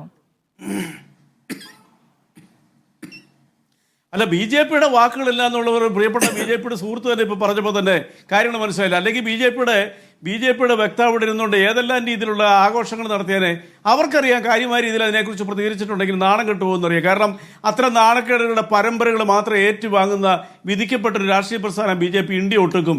അവർ രണ്ട് മുഖ്യമന്ത്രിമാരെ ജയിലിലിട്ടതല്ലേ, മൂന്നാമത്തെ മുഖ്യമന്ത്രി ജയിലിലടക്കം സ്വാധീനം ചെലുത്താൻ കഴിയുന്നവരാണ് കോൺഗ്രസ് അല്ലേ? അല്ല, അങ്ങനെയല്ല. ED-യുടെ വാർത്ത എന്ന് നിങ്ങൾ എങ്ങനെയാ സ്ഥിരീകരിച്ച് പറഞ്ഞത്? ED-യുടെ വാർത്തയല്ലെന്ന് ED അങ്ങനെ ഒരു സമൻസ് അയച്ചിട്ടില്ലെന്ന് കേരളത്തിലെ മുഖ്യമന്ത്രി ആർജവത്തോട് പറഞ്ഞപ്പോൾ സ്മൃതിക്ക് ഇതിനകത്ത് കേരളത്തിന് അല്ല, ED-യുടെ വാർത്ത ഒരു കള്ളവാർത്തയാണെന്നുള്ളത് കേരളത്തിലെ മുഖ്യമന്ത്രി പറഞ്ഞില്ലേ? എനിക്ക് എന്റെ മകനോ ഇങ്ങനെ ഒരു സമൻസ് കിട്ടിയിട്ടില്ല എന്ന് ജീവിച്ചിരിക്കുന്ന ED-യുടെ മുമ്പിൽ വെച്ച് മാധ്യമങ്ങളുടെ മുമ്പിൽ പത്രസമ്മേളനത്തിൽ പറഞ്ഞൊരു കേരളത്തിലെ മുഖ്യമന്ത്രി. അങ്ങനെയാണെന്നുണ്ടെങ്കിൽ ED നിഷേധിക്കേണ്ടത്. അദ്ദേഹത്തിന് ഉറപ്പുള്ളതുകൊണ്ടല്ലേ അദ്ദേഹം പറഞ്ഞത്. അതേ ആ അഡ്രസ്സ് വരെ നിങ്ങൾ കാണിച്ചില്ലേ മാധ്യമങ്ങൾ? അദ്ദേഹത്തിന്റെ വീട് അഡ്രസ്സും മുഴുവൻ കാര്യങ്ങളും son of Pinarayi Vijayan cliff house Trivandrum എന്ന് പറഞ്ഞ് അയച്ചത് ഈ കേരളത്തിലെ മുഖ്യമന്ത്രി വാർത്ത പുറത്തുവിട്ട ED-ക്കെതിരെ എന്തുകൊണ്ട് നിയമ നടപടി ആലോചിക്കുന്നില്ല എന്നുള്ളൊരു ചോദ്യമല്ലേ ശ്രീ റെജി ലൂക്കോസ്? അല്ല, ED ആണിത് പുറത്തുവിട്ടത്. നിങ്ങൾ എങ്ങനെയാ പറയുന്നത്? ED ആണിത് വെളിവിട്ടതെന്ന് നിങ്ങൾ എങ്ങനെ പറയുന്നു? ഞാൻ ചോദിക്കട്ടെ, നിയമ നടപടി ആലോചിക്കണമല്ലോ. ED-യുടേതെന്ന് പറഞ്ഞ ഒരു കള്ളരേഖ ഉണ്ടാക്കി വാർത്ത നൽകിയ മാധ്യമത്തിനെതിരെ നിയമ നടപടി സ്വീകരിക്കണമല്ലോ. എവിടെന്നെങ്കിലും ഇത് പുറപ്പെടണ്ടേ, ഈ കാര്യങ്ങൾ പുറപ്പെടണ്ടേ? അല്ല സ്മൃതി, ഞാനൊന്ന് പൂർത്തീകരിക്കട്ടെ. അല്ല, കൃത്യമായിട്ട് മറുപടി ഉണ്ടെന്ന് ഇതിനൊക്കെ. കമല ഇന്റർനാഷണൽ എന്ന് പറഞ്ഞ സ്ഥാപനം ഉണ്ടെന്ന് പറഞ്ഞൊരു ഒരു മൊബൈൽ ഫോണിൽ രമേശ് ചെന്നിത്തല ഇത് കാണിച്ചപ്പോൾ നിങ്ങളല്ലാതെ ഏറ്റുപിടിച്ചില്ല. അന്ന് റിപ്പോർട്ടർ ചാനൽ ഈ രീതിയിലല്ലായിരുന്നു എനിക്ക് തോന്നുന്നത്. കാരണം അതിന്റെ പഴയ രൂപമായിരുന്നു. എന്തായാലും അതും ആ ചാനലിലും ഉണ്ടായിരുന്നു. ഞാൻ ചർച്ചയ്ക്കെടുത്തിട്ടുള്ള ബഹുമാനപ്പെട്ട നികേഷ് കുമാറിന്റെ കൂട്ടത്തിൽ നിങ്ങളൊന്ന് മനസ്സിലാക്കേണ്ടത് അന്ന് ചോദിച്ചത് എവിടുന്ന് രേഖയെന്ന്. അവസാനം എന്താ സംഭവിച്ചത്? അതുപോലെ തന്നെ ഇത് ഏത് മൂലയിൽ നിന്നാണ് വന്നുള്ളവർ മനസ്സിലാക്കാൻ ജനങ്ങൾക്ക് കഴിയും. കാരണം കഴിഞ്ഞ 2021 മുമ്പ് രമേശ് ചെന്നിത്തല ബഹുമാനപ്പെട്ട BJP-യുടെ പ്രസിഡന്റ് K. സുരേന്ദ്രൻ രാവിലെ 10:30 പത്രസമ്മേളനം നടത്തും. അത് തന്നെ ആവർത്തിച്ചുകൊണ്ട് 3 മണിക്ക് രമേശ് ചെന്നിത്തല പത്രസമ്മേളനം നടത്തും. നിങ്ങളിതെല്ലാം കണ്ടതല്ലേ, ആവശ്യമല്ലേ? അന്നും ഞാൻ സ്മൃതിയോട് ചർച്ചയ്ക്ക് ഇരുന്നിട്ടുണ്ട് മറ്റൊരു മാധ്യമത്തിൽ. ആ ആവർത്തനങ്ങളുടെ വേറൊരു വിരസമായ ആവർത്തനമല്ല ഇപ്പൊ വന്നുകൊണ്ടിരിക്കുന്നത്. ഇപ്പൊ നിങ്ങൾ എന്നോട് ചോദിച്ചത് എന്താ? ആ മാധ്യമത്തിനെതിരെ കേസ് കൊടുക്കാവുന്ന അല്ലെ ED-ക്കെതിരെ? ED ഇതിനകത്ത് കക്ഷിയാണോ അല്ലോ എന്നുള്ളത് എങ്ങനെ സ്മൃതിക്ക് പറയാൻ പറ്റും? ഇതൊരു വ്യാജ ആരോപണമല്ലേ? എത്ര വ്യാജ ആരോപണങ്ങളുടെ വന്നിരിക്കുന്നു, എത്രയോ വ്യാജ ആരോപണങ്ങൾ കേരളം കേട്ടിരിക്കുന്നു. അപ്പൊ എങ്ങനെയാണ് ED-ക്കെതിരെ ഇതിനകത്ത് പ്രതികരിക്കുന്നത്? ED-യെ നല്ല പിള്ളയാക്കുന്നല്ലേ ഞങ്ങള്? ED-ക്കെതിരെ ED ഇങ്ങനെ ഒരു സാധനം അയച്ചിട്ടുണ്ടെങ്കിൽ എന്റെ കിട്ടിയിട്ടില്ല, എന്റെ മകന്റെ കിട്ടിയിട്ടില്ല എന്ന് പറഞ്ഞ് കേരളത്തിലെ മുഖ്യമന്ത്രിക്കെതിരെ ED വരട്ടെ. ED-യെ ചലഞ്ച് ചെയ്യുന്നു. ആ ചലഞ്ച് ഉള്ളതുകൊണ്ടല്ലേ മുഖ്യമന്ത്രി ആർജവത്വം കാണിച്ചത്. നിങ്ങളൊന്ന് മനസ്സിലാക്കിയേ, കേരളത്തിന്റെ മുഖ്യമന്ത്രി എവിടെയെങ്കിലും ഒളിച്ചോടിയിട്ടുണ്ടോ? ഈ മുഖ്യമന്ത്രി പിണറായി വിജയൻ ഒളിച്ചോടിയിട്ടുണ്ടോ? മാധ്യമങ്ങളെ കാണുന്നതിൽ നിന്ന് 11 വർഷമായിട്ട് മാറി നിൽക്കുന്ന ഭരണാധികാരികളുള്ള ഈ രാജ്യത്ത് ഈ കേരളത്തിലെ മുഖ്യമന്ത്രി പിണറായി വിജയൻ എന്തെല്ലാം മലകൾ മറിഞ്ഞു വന്നിട്ടും കുലുക്കമില്ലാതെ മാധ്യമങ്ങളോട് വന്ന് സംസാരിച്ച ചരിത്രങ്ങൾ മാത്രമല്ലേ ഉള്ളൂ ഇന്ന് വരെ ഉള്ളത്. ഏതെങ്കിലും നിങ്ങളുടെ മിടുക്കരായിട്ടുള്ള മാധ്യമ പ്രവർത്തകരുണ്ടല്ലോ, എനിക്ക് വ്യക്തിപരമായിട്ട് അറിയാവുന്നുണ്ടല്ലോ, പത്രസമ്മേളനത്തിൽ മുഖ്യമന്ത്രിയുടെ മുമ്പിൽ വെച്ച് അവർക്ക് പോലും ചോദിക്കാൻ മേലായിരുന്നു ആർജവത്തോടുകൂടി. എന്തുകൊണ്ടാണ് ചോദിക്കാതിരുന്നത്? അവരുടെ ചോദ്യങ്ങൾക്കുള്ള മറുപടി കിട്ടിയപ്പോൾ അവർ സാറ്റിസ്ഫൈഡായി, അവർ സംതൃപ്തരായി. അതാണ് കേരളത്തിലെ മുഖ്യമന്ത്രി പിണറായി വിജയൻ എന്ന് പറയുന്നത്. ഇത് ഞാൻ വാചടിക്കാൻ പറയുന്നതല്ല, കേരളത്തിലെ പൊതുസമൂഹവും വാചക കസരത്ത് പറയുന്നില്ല. ഞാനിത് പൂർത്തിയിട്ടുണ്ട്, എനിക്ക് സമയം കുറച്ചേ കിട്ടിയിട്ടുള്ളൂ. കേരളത്തിന്റെ മുഖ്യമന്ത്രി പിണറായി വിജയൻ ഏതെങ്കിലും ഒരു ആരോപണത്തിൽ നിന്ന് ഒളിച്ചോടി നിങ്ങൾക്ക് പറഞ്ഞാൽ നിങ്ങൾ ഈ പറയുന്ന വാദഗതിയെ ഞങ്ങൾ അംഗീകരിക്കാം. ഇന്ന് വരെ അങ്ങനെ ഒരു സംഭവം ഉണ്ടായിട്ടില്ല. അദ്ദേഹം കൃത്യമായിട്ട് ശാന്തരായിട്ട് വളരെ ചിട്ടയോടുകൂടി മറുപടി പറയും. ആ ഒരു മറുപടിയോടുകൂടി കേരളത്തിലെ പ്രതിപക്ഷത്തിന്റെ നാവടയും. പിറ്റേ ദിവസം രാവിലെ വേറൊരു നുണയായിട്ട് വരും. പക്ഷേ ഈ വ്യാജ ആരോപണം പുറത്തു വന്നതിന്റെ പിന്നിൽ കേരളത്തിലെ പ്രതിപക്ഷത്തിന് പങ്കുണ്ടോ ഇല്ലെന്നുള്ള കാര്യം കേരളത്തിലെ ജനങ്ങൾ സംശയിക്കുന്നുണ്ട്. കാരണം ഇന്ന് രാവിലെ ബഹുമാനപ്പെട്ട VD സതീശൻ പത്രസമ്മേളനത്തിൽ പറഞ്ഞത് എന്താ? കഴിഞ്ഞ 2 ദിവസമായിട്ട് അദ്ദേഹത്തെ കാണാനില്ലായിരുന്നല്ലോ. ഈ ആരോപണം കത്തി വന്നപ്പോൾ പറഞ്ഞതെന്താ? അത് ലൈഫ് മിഷൻ പദ്ധതിയായിട്ട് ബന്ധപ്പെട്ടതാണോ അതോ ഇപ്പോൾ പുറത്തു വന്നിരിക്കുന്ന ആരോപണമായിട്ട് ബന്ധപ്പെട്ടാണോ എന്ന് മുഖ്യമന്ത്രിയാണ് പറയണത്. എന്തുകൊണ്ടാണ് അദ്ദേഹം സ്പെസിഫൈ ചെയ്ത് പറയാറുന്നത്? അപ്പൊ അദ്ദേഹത്തിന് സംശയമാണ് കാര്യങ്ങൾ ഏതാണെന്ന് അദ്ദേഹത്തിന് നിശ്ചയമില്ല. ലാവ്ലിൻ കേസിലെ ആണോ എന്നും ലൈഫ് പദ്ധതിയാണെന്നും VD സതീശന് നിശ്ചയമില്ല. അപ്പൊ അതാണ് പറയുന്നത്, കേരളത്തിലെ പൊതുസമൂഹം എന്ന് പറഞ്ഞൊരു വിഭാഗമുണ്ട് ഇവിടെ. ആ ജനത്തിനെ കബളിപ്പിക്കാൻ ആര് എന്ത് നാടകമായിട്ട് വന്നാലും, അവർ ഏത് ഡോക്ടറേറ്റ് എടുത്താലും അതൊരു ശ്രീലങ്ക യൂണിവേഴ്സിറ്റിയുടെ വ്യാജ ഡോക്ടറേറ്റിന് വില പോലും ഇല്ലാതുകൊണ്ട് കേരളത്തിലെ ജനങ്ങൾ എഴുതിത്തോളും. 2026 ഇവർക്ക് കടുത്ത ശിക്ഷ ജനം നൽകും. ഇന്നത്തെ പത്രസമ്മേളനത്തിന് ഒരൊറ്റ വാചകം പറയാൻ അനുവദിക്കണം. റെസ്പോൺസിബിൾ സിറ്റിസൺ റെസ്പോൺസിബിൾ എന്നൊരു പരിപാടി ലോകത്തിന്റെ നെറുകയിലേക്ക് അവതരിപ്പിച്ച ഒരു പത്രസമ്മേളനമായിരുന്നു.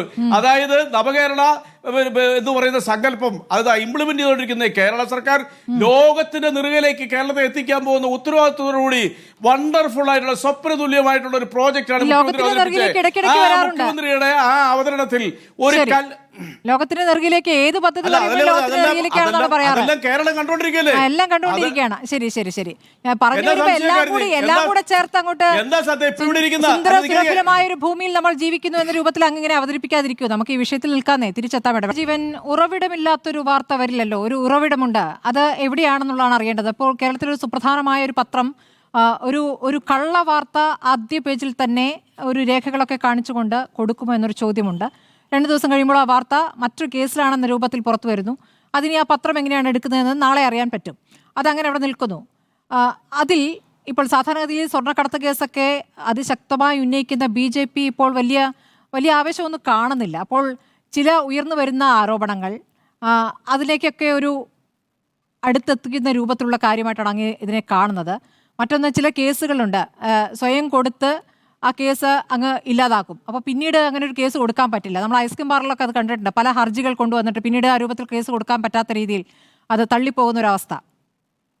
എന്തോ ഒന്ന് ചീഞ്ഞ് നാറുന്നില്ലേ ശ്രീ എസ് ജീവൻ? തീർച്ചയായിട്ടും ഇത് സ്മൃതി നേരത്തെ റെജിയോട് ചോദിച്ചൊരു ചോദ്യമുണ്ട്. ഇത് കോൺഗ്രസ് UDFകാരാണ് കൊണ്ടുവന്നുള്ളത്. EDയെ നിയന്ത്രിക്കാൻ മാത്രം ശക്തി UDFകാർ കൊണ്ടുവന്നു. തീർച്ചയായിട്ടും അതുണ്ട്. UDFകാർ കൊണ്ടുവന്ന് ഉണ്ട് എന്നോ അല്ലെങ്കിൽ UDFകാരാണ് ഇങ്ങനൊരു ആരോപണം മെനഞ്ഞെടുത്തിട്ട് കൊണ്ടുവന്നതെന്ന് ഞാൻ വിചാരിക്കുന്നില്ല.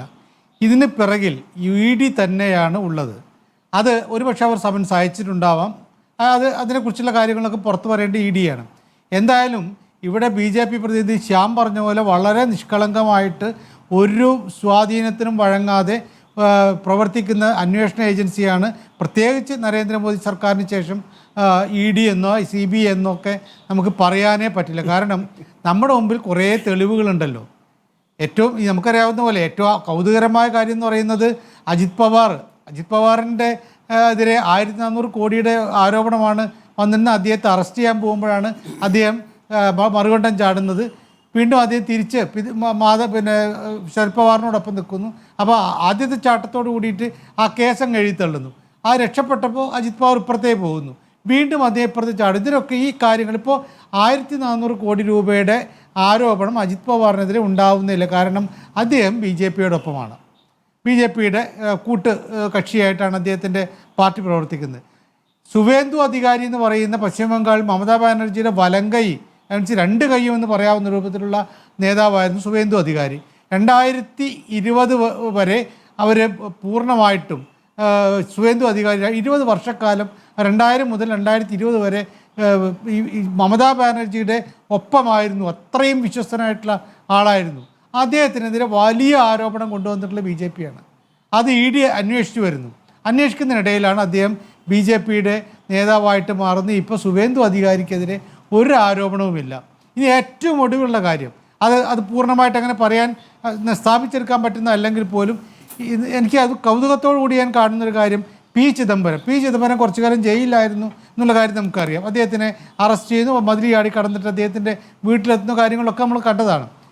ഇപ്പോൾ ചിദംബരം കോൺഗ്രസ് വിരുദ്ധമായിട്ടുള്ള കാര്യങ്ങളാണ് പറഞ്ഞുകൊണ്ടിരിക്കുന്നത്. എന്തുകൊണ്ടാണ് എന്ന് എനിക്ക് സംശയമുണ്ട്. കാരണം എൻ്റെ സംശയം മാത്രമാണ്. അത് ഞാൻ കഴിഞ്ഞ ദിവസം പോലും പറഞ്ഞിട്ടുള്ളത്, ഈ ഓപ്പറേഷൻ ബ്ലൂ സ്റ്റാർ അതൊരു വിഡ്ഢിത്തമായിരുന്നു, ചെയ്യാൻ പാടില്ലാത്തായിരുന്നു എന്നൊക്കെ പറഞ്ഞു. ഇതുവരെ കോൺഗ്രസ്സുകാരും അത് പറയാത്തൊരു കാര്യമാണ്. അതൊരു അബദ്ധമായതെന്ന് പറഞ്ഞില്ല. അടിയന്തരാവസ്ഥ തള്ളിക്കളഞ്ഞിട്ട് കോൺഗ്രസ്സുകാർ പോലും ഓപ്പറേഷൻ ബ്ലൂ സ്റ്റാറിനെതിരെ ഒന്നും പറഞ്ഞു. പക്ഷെ അങ്ങനെ ഓരോ ആളുകളും മാറുന്നുണ്ടെങ്കിൽ ED പണ്ട് കോടതി തള്ളിക്കയറി അറസ്റ്റ് ചെയ്ത് ഓർക്കുന്നില്ലേ? അതെ, തീർച്ചയായിട്ടും അങ്ങനെ. അത് മാത്രമല്ല, അദ്ദേഹം എത്ര കാലം ജയിലിൽ കിടന്നു. ഇപ്പോൾ ഈ മാറ്റങ്ങളൊക്കെ ഉണ്ടാവുന്നുണ്ടെങ്കിൽ ED എന്ന് പറയുന്നത് വളരെ ഓമനത്വമുള്ള ഒരു കളങ്കവുമില്ലാത്ത ഒരു പ്രസ്ഥാനമാണ് എന്ന് ഞാൻ വിചാരിക്കുന്നില്ല. അവർ അന്വേഷണ ഏജൻസി പോലെയല്ല, അവരൊരു ടൂളാണ് എന്ന് വിചാരിക്കുന്നു. അപ്പം അങ്ങനെയുള്ള ഒരു ടൂൾ വെച്ചുകൊണ്ട് ഉള്ള ഒരു നീക്കം അതൊരു പക്ഷേ BJPയിലേക്ക് പോലും നമുക്ക് പോകാൻ അവർക്ക് ഈ ഒരു കാര്യം വെച്ചുകൊണ്ട് ഇപ്പോഴും എന്തുകൊണ്ട് ഈ ലാവ്ലിൻ കേസ് ഇങ്ങനെ തള്ളി കൊണ്ടുപോകുന്നുണ്ട്. അതെപ്പോഴൊരു ഡെമോക്രസിൻ്റെ വാള് പോലെ നിർത്തിയിട്ട് അവർക്ക് കേരളത്തിൽ നമ്മൾ നോക്ക് കുറച്ച് കാലത്തിനിടയിൽ കേരളത്തിൽ BJPയുടെ വളർച്ച, ഇനി പോകുന്ന തദ്ദേശ സ്ഥാപനത്തിൻ്റെ തെരഞ്ഞെടുപ്പിനിടയിൽ BJPക്ക് ഇത് അവർക്കെതിരെ കൂടി അവരുടെ കൂട്ടുകച്ചവടം ആണെന്നൊക്കെ പറയുമ്പോൾ അവർക്കുണ്ടാകുന്ന കുറേ നേട്ടമുണ്ട്. ആ നേട്ടത്തിൻ്റെ ഒരു കാര്യമായിട്ടാണ് ഞാൻ കാണുന്നത്. എന്തായാലും ഞാനിതിപ്പം UDF വിചാരിച്ചിട്ടാണ് ED ഇത്രയും കൃത്യമായിട്ട് ചില കടലാസുകൾ എടുത്തു കൊടുത്തതെന്ന് ഞാൻ വിചാരിക്കുന്നില്ല. ഇതിൻ്റെ പിന്നിൽ താങ്കൾ പറഞ്ഞ പോലെ ചീഞ്ഞ് നാറുന്നുണ്ട്. ആ ചീഞ്ഞ് നാറുന്ന എന്താണെന്ന് ഞാൻ സ്ഥാപിച്ചെടുക്കാൻ പറ്റുന്നില്ല. പക്ഷേ എന്നാൽ പോലും എൻ്റെ സംശയം ഇതിൽ മുഖ്യ കണ്ണിയായിട്ടുള്ളത് EDയാണ്, അവരൊരു ടൂൾ മാത്രമാണ് എന്ന് ഞാൻ വിചാരിക്കുന്നു. ഈയിടെതായി പുറത്തു വന്നിരിക്കുന്ന ഈ വാർത്തയുമായി ബന്ധപ്പെട്ട BJPക്ക് പ്രത്യേകിച്ച് പരാതികളൊന്നുമില്ല, അതങ്ങ് വന്നു പോട്ടെ എന്ന നിലപാടാണോ? സ്വർണ്ണക്കടത്ത് കേസിൽ അങ്ങനെ ആയിരുന്നില്ലല്ലോ. അതിന്റെ കൂടുതൽ കാര്യങ്ങൾ വരട്ടെ, ഞാൻ അതിലേക്ക് വരാൻ ചോദ്യത്തിലേക്ക് വരാം. എനിക്ക് 1-2 കാര്യങ്ങൾ പറയാൻ വേണ്ടിയിട്ടുണ്ട്. ഒന്ന്, ശ്രീ റെജി ലൂക്കോസ് CPM പ്രതിനിധി, അദ്ദേഹം അഖിലേന്ത്യാ തലത്തിൽ BJPക്ക് എന്തൊക്കെയോ സംഭവിച്ചു എന്നൊക്കെ പറയുന്നുണ്ട്. ഇപ്പോൾ ഈ കണ്ണൂർ ഇരുന്നിട്ട് ചുവന്ന മുണ്ടെടുത്തിട്ടുണ്ടെങ്കിൽ ജില്ലാ കമ്മിറ്റിയും വെള്ളം കൊണ്ടെടുത്തിട്ടുണ്ടെങ്കിൽ സംസ്ഥാന കമ്മിറ്റിയും അതേ ആളുകൾ തന്നെ പാൻ ഇട്ടിട്ടുണ്ടെങ്കിൽ കേന്ദ്ര കമ്മിറ്റിയൊക്കെ ആകുന്ന CPM അഖിലേന്ത്യാ ദേശീയം എന്നൊക്കെ പറയാൻ വേണ്ടിയിട്ട് ആയോ എൻ്റെ റേച്ചേട്ടാന്ന് മാത്രമേ എനിക്ക് അദ്ദേഹത്തോട് ചോദിക്കാൻ വേണ്ടിയിട്ടുള്ളൂ. ഇവിടെ നോക്കൂ, ഈ ചർച്ചയിൽ ഉടനീളം പറഞ്ഞിരുന്ന ചില കാര്യങ്ങളുണ്ട്. നോക്കൂ, ഇവരുടെ പറച്ചിൽ കേട്ടിട്ടുണ്ടെങ്കിൽ തോന്നി ഈ ലാവ്ലിൻ കേസ് വന്നത് 2014 ശേഷമാണെന്ന്. അതിന്റെ നാൾ വഴികൾ ഞാനൊന്ന് പറയാൻ സ്മൃതി, അപ്പൊ നിങ്ങൾക്ക് കുറച്ചുകൂടെ ഒന്ന് വ്യക്തമാവും. 2005 CAG റിപ്പോർട്ട് വന്നതാണ് ഇതുമായിട്ട് ബന്ധപ്പെട്ട്. 2005 CAG റിപ്പോർട്ട് വന്നപ്പോഴത്തേക്ക് ആദ്യത്തെ അന്നത്തെ കോൺഗ്രസ് UPA സർക്കാർ എന്താ ചെയ്തിട്ടുള്ളത്? ഏകദേശം 1 കൊല്ലത്തേക്ക് വിജിലൻസ് അന്വേഷണം പ്രഖ്യാപിച്ചു. എന്തിന്? ഈ പറഞ്ഞ പിണറായി വിജയന് പറ്റുന്നിടത്തോളം ഈ തെളിവുകളെല്ലാം തേച്ചു മാച്ച് കളയാൻ വേണ്ടിയിട്ട്. എന്നിട്ട് 1 വർഷത്തിന് ശേഷം 2006 കൊണ്ടുപോയിട്ട് എന്ത് ചെയ്തു? CBI അന്വേഷണം വെച്ചു. പിന്നീട് കേന്ദ്രത്തിൽ UPA സർക്കാരിന് CPMന്റെ നേതൃത്വത്തിൽ പുറത്തുനിന്ന് പിന്തുണയ്ക്കുന്ന 2 വർഷം, 2006 തൊട്ട് 2008 വരെ ഒരു മൂവ്മെന്റ് ഈ കേസിൽ നടന്നിട്ടില്ല, ഒരു അന്വേഷണ കേസിൽ നടന്നിട്ടില്ല. പിന്നീട് CPMന്റെ പിന്തുണ UPA സർക്കാരിന് പിൻവലിക്കുന്ന സമയത്താണ്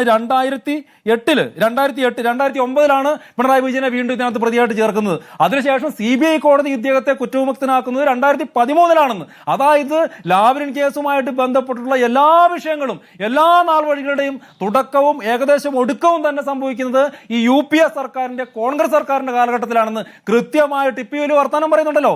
കൃത്യമായിട്ട് പിണറായി വിജയനെ, കമ്മ്യൂണിസ്റ്റ് പാർട്ടിയെ അവർക്ക് പിന്തുണ കിട്ടാൻ വേണ്ടി UPA സർക്കാരിന്റെ പിന്തുണ കിട്ടാൻ വേണ്ടിയിട്ട് അവരുപയോഗിക്കുകയായിരുന്നു. അതിനുശേഷം ആ പിന്തുണ എന്ത് പ്രഖ്യാപിച്ചോ അന്ന് തന്നെ പിണറായി വിജയനെ പ്രതിയാക്കിയിട്ടുണ്ട്, അദ്ദേഹത്തിനെതിരെ അന്വേഷണവും ആരംഭിച്ചിട്ടുണ്ട്.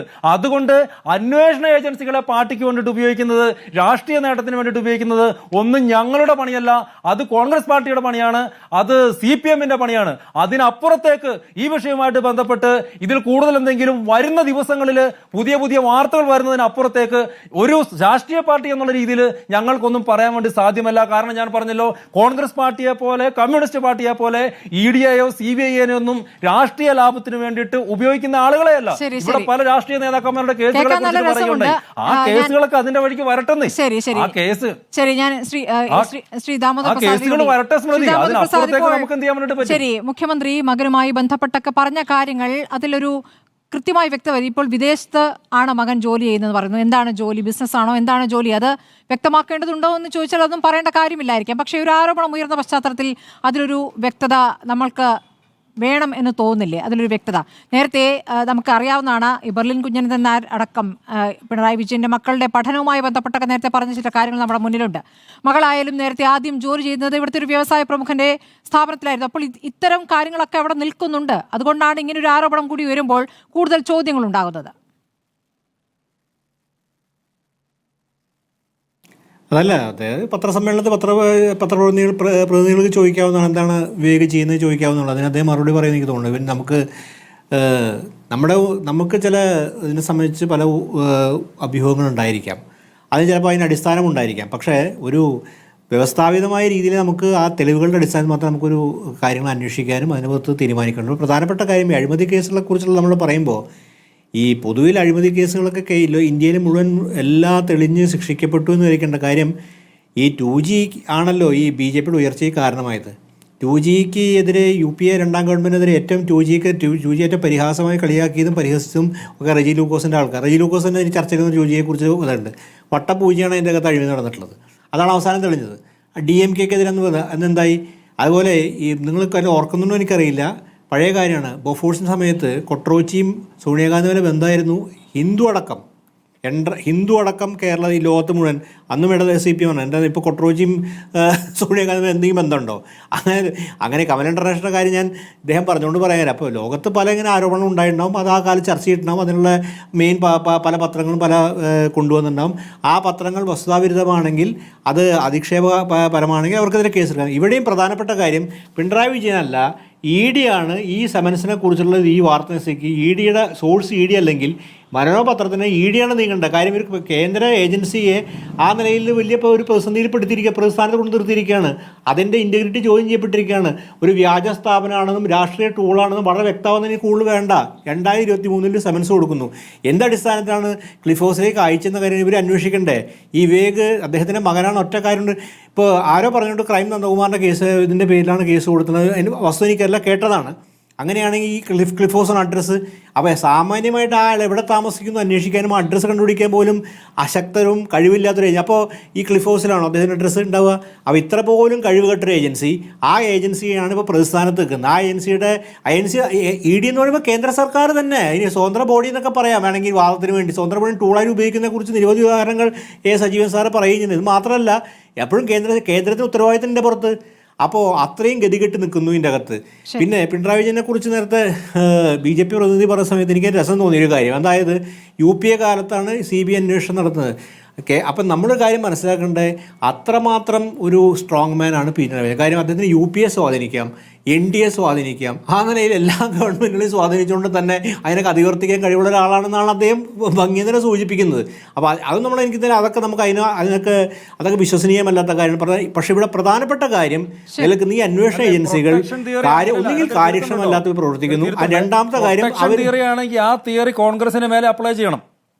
BJP പ്രൊട്ടക്ഷൻ തിയറിയാണ് നിങ്ങൾ പറയാൻ ഉദ്ദേശിക്കുന്നത്, കോൺഗ്രസിന്റെ മേലെയും പറയണം. അല്ലാതെ BJPക്ക് മാത്രം മേലെ മാത്രം പറയട്ടെ. ഇതിന്റെ തുടക്കം 90% 80% കാര്യങ്ങൾ നടന്നത് BJPക്ക് കേന്ദ്ര സർക്കാർ കഴിഞ്ഞ ദിവസം ശരി, നമ്മുടെ സമയം അല്ല ഒരു കാര്യം വളരെ കഴിഞ്ഞ ദിവസങ്ങൾ അമിത്ഷാ വന്ന് കേരളത്തിൽ പറഞ്ഞു. കേന്ദ്രത്തിൽ അമിത്ഷാ വന്ന് പറയുകയുണ്ട് സ്വർണ്ണക്കടത്തിനെ കൊടുത്തിട്ട്. സത്യം നാണല്ലോ ഇത്. കേന്ദ്ര മന്ത്രി ഒരു രാഷ്ട്രീയ പ്രചരണം വന്ന് ഇവിടെ നടത്തുക, അന്വേഷിച്ച് കണ്ടുപിടിച്ചൂടെ? എന്തുകൊണ്ട് കണ്ടുപിടിക്കുക?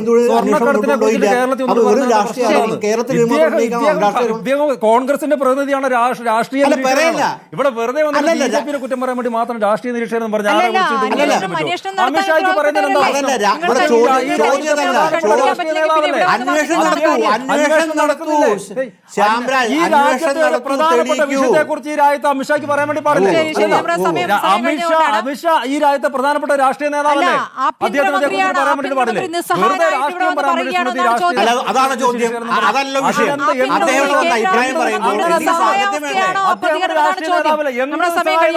വളരെ നന്ദി ശ്രീ റെജി ലൂക്കോസ്, P. ശ്യാംരാജ്, A. സജീവൻ, ദാമോദർ പ്രസാദ് ചർച്ചയിൽ പങ്കെടുത്തതിന്.